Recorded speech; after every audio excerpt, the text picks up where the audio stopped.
The transfer portal is moving a mile a minute, and there is certain to be more players that enter. I'm going to do a longer video talking about it, but I wanted to give some quick thoughts about some of the things that happened already. Kiyomi McMiller getting in the portal was by far the most predictable portal entry. There was a lot of drama in her freshman season, including her coach benching her for conduct reasons. I'm still high on Kiyomi McMiller, and I'll be rooting for her wherever she goes. I'm not going to make excuses for her shading her teammates after the USC loss and publicly calling out her coach on social media. But she's only a teenager, so I have no doubt she can grow. And the immense talent she has is worth taking a chance on. She is reportedly talking to Florida State, Louisville, West Virginia, St. John, and South Florida. Out of those 5 schools, I'd love to see her play at Louisville. I think Jeff Waltz could develop her into an amazing player, and she would be playing with a lot more overall talent than she would at Rutgers. Taniyah Latson got in the transfer portal as well. She's without a doubt the best player in the transfer portal, and I don't see that changing. Someone like her deserves to play at a bigger program, where people actually attend the games. It goes without saying that whoever gets her will be very happy. Jada Williams wasted no time in the transfer portal. She committed to Iowa State. I absolutely love this move for both sides. Iowa State badly needs defense, which is something she'll be able to help with. They will also have a point guard, which they need since Emily Ryan is gone. And in terms of how it benefits Jada, Iowa State is a team that I believe can help take her playmaking to the next level and be a better shooter. She has struggled a lot in Arizona, so a change of scenery was the only course of action. I have strong confidence she'll be able to turn her career around. She's more talented than how she was playing at Arizona. Gianna Kneepkens from Utah has entered the transfer portal. I imagine she would have left last year if she knew Lynn Roberts was going to leave in the middle of the season. Whoever signs her is getting a massive steal. She's criminally underrated both as a college player and WNBA prospect. Because let's be real, no one is watching Utah games. Gianna is a player every team should go after as she can fit any system. She averaged 19 points and was 1 percentage point away from shooting a 50-40-90 split. Her ability to score on and off the ball makes her an extremely valuable player. I'm excited to see where she ends up. She's the type of player that elevates a mid-tier team to a good team, or be the missing piece on a championship roster. Just going to be honest, I'm very confused about Cotie McMahon getting in the portal.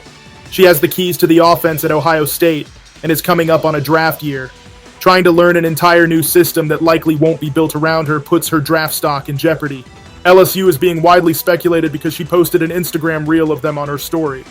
I think it would be a terrible fit for both parties, as LSU already has elite scorers in Flau'jae and Michaela, and Cotie McMahon isn't a traditional big.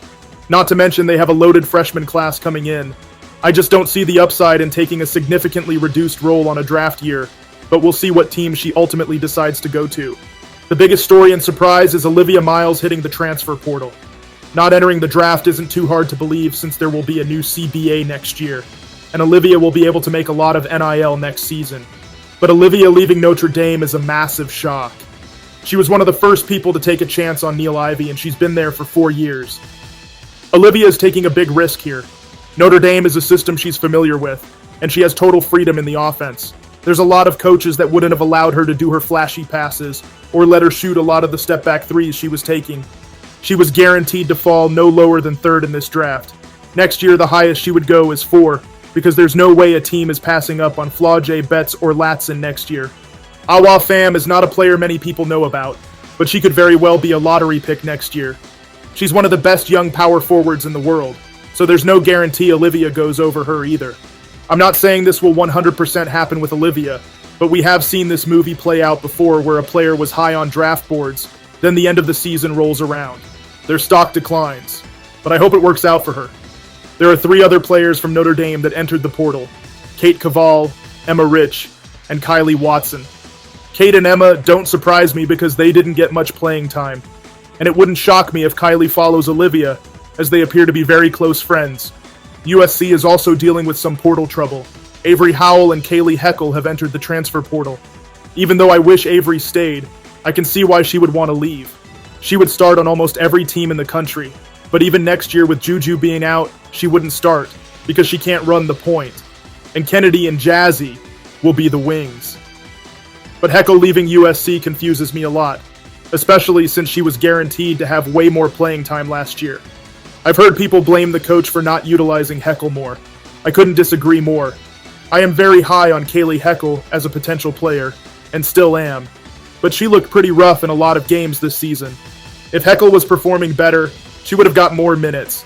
It wasn't a situation where a great player was being held back because of roster politics. Some people will use this as an opportunity to spread narratives that people are leaving because of certain players, or say the coaches supposedly are building a toxic culture. It makes good clickbait and drives engagement, but I'm not going to be doing that with zero evidence. Samaya Smith and Lastir Poa from LSU are also in the portal, and I could name countless teams that have multiple players enter the portal. Not everything has to be some type of scandal. It's just the reality of the transfer portal era. There's absolutely valid reasons for players to leave, but at a certain point it gets ridiculous. When you have starters of Elite 8 teams leaving, and almost a third of the entire player base in the portal, I don't know what coaches are supposed to do. I want to reiterate that there are a lot of justifiable reasons a player can enter the portal, but the grass always looks greener on the other side. Some players will come out better, others won't. But that's it for this video. There will be a longer video this weekend and next week. I hope everyone enjoys the Final Four today, and I'll see you later.